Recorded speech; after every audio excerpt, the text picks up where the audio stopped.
চলতি বছরের শুরুতেই অযোধ্যায় ঐতিহাসিক বাবরি মসজিদের জায়গায় রাম মন্দির উদ্বোধন করেন ভারতের প্রধানমন্ত্রী নরেন্দ্র মোদী।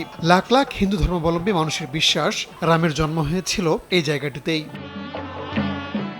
যদিও ভারতের প্রধান বিরোধী দল সহ অনেক রাজনৈতিক দলের অভিযোগ, লোকসভা নির্বাচনকে টার্গেট করেই বিতর্কিত জায়গায় তাড়াহুড়ো করে মন্দির উদ্বোধন করা হয়েছে। শুধুমাত্র রাম মন্দিরে নয়, পুরো লোকসভা নির্বাচনের প্রচারণায় মোদীকে হিন্দু জনগোষ্ঠীর ত্রাতা হিসেবে দেখিয়েছে বিজেপি। বিভিন্ন জনসভায় অংশ নিয়ে মোদী নিজেও মুসলমান জুজু তুলে ধরেছিলেন। মুসলমানদের ভয় দেখিয়ে প্রকারান্তরে সংখ্যাগরিষ্ঠের ভোট চেয়েছেন। রাজস্থানে এক জনসভায় তিনি বলেছিলেন, কংগ্রেস ক্ষমতায় এলে হিন্দুদের সম্পত্তি কেড়ে তা ভাগ বাটোয়ারা করে দেওয়া হবে। লোকসভা নির্বাচনের পর যে বুথ ফেরত জরিপ আসছে, সেখানে বিজেপির আবারও ক্ষমতায় আসার পূর্বাভাস দেওয়া হচ্ছে। ভারতীয় গণমাধ্যমগুলো বলছে, বেকারত্ব, অর্থনৈতিক দুরবস্থা নিয়ে সরকারের উপর নাখোশ থাকলেও শুধুমাত্র মোদি ম্যাজিকেই আবারও সরকার করতে যাচ্ছে এনডিএ জোট।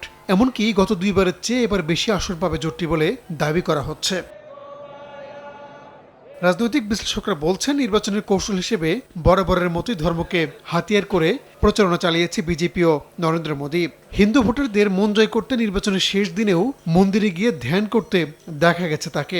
অন্যদিকে মোদীকে ঘায়াল করতে যে কৌশল নেওয়া দরকার ছিল, তা বিরোধীরা নিতে পারেনি বলে মনে করছেন পর্যবেক্ষকরা। 2014 সালের নির্বাচনে এনডিএ জোট পেয়েছিল 336টি আসন। এর মধ্যে বিজেপি একা পায় 282 আসন।